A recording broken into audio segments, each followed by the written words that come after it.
আজি ভিডিঅ'টো আৰম্ভ কৰিছোঁ তাৰ কাৰণ এটা আছে। কাৰণটো হৈছে আপোনালোকে এবাৰ পচতীয়া শাক দেখিছেনে?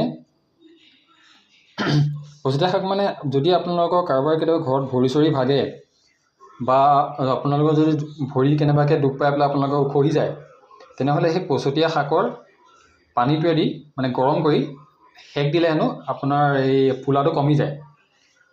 তো আজি মায়ে পচতীয়া শাক বিচাৰি আনিছে, এইটো চাই লওক পচতীয়া শাক। হয়তো আপোনালোকৰ বাৰীতো আপোনালোকে দেখিবলৈ পাবও পাৰে।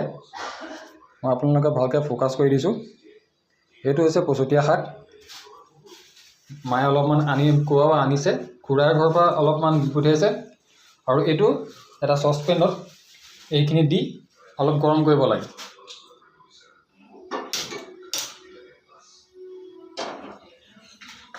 এনেকৈ ইয়াক অলপ দেৰি গৰম কৰিব লাগে। আৰু গৰম হৈ যোৱাৰ পাছত ইয়াৰ ভাপটোৱেদি ভৰিত মানে কাপোৰত দি পেলাই ইয়াৰ পানীখিনিয়েদি আপোনাৰ এটা সেক দিব লাগে। সেক দিলে কয় যে ফুলাটো অলপ কমি যায়। তো মোৰ 6/12/2024 এক্সিডেণ্ট এটা হৈছিলে, যাৰ কাৰণে মই অলপ এংকুলত দুখ পাইছিলোঁ আৰু তাৰ কাৰণে মোৰ এংকুলটো অলপ ফুলি আছে। আপোনালোকে নিশ্চয় দেখিবলৈ পাইছে। তো বেছিকৈ ফুলি আছে। তো মই খোজকাঢ়িব পাৰিছোঁ, কিন্তু অলপ বিষ আছে। তো আজি কোনোবাই মানে ঘৰৰ মানুহে পচতীয়া শাক দি পঠিয়াইছে আৰু কৈ পঠিয়াইছে যে এইটো হেনো মানে ভৰিত সেক দিলে ফুলাটো কমে। তো তাৰ কাৰণে আপোনালোকক দেখুৱাই দিলোঁ গছপাতটো কেনেকুৱা হয়।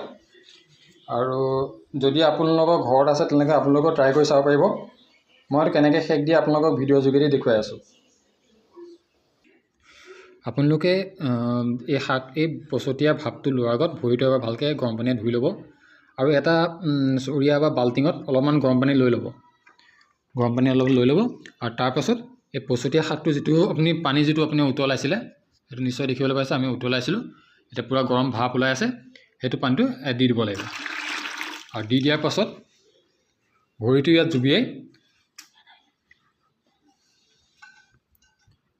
জুবিয়াব লাগিব।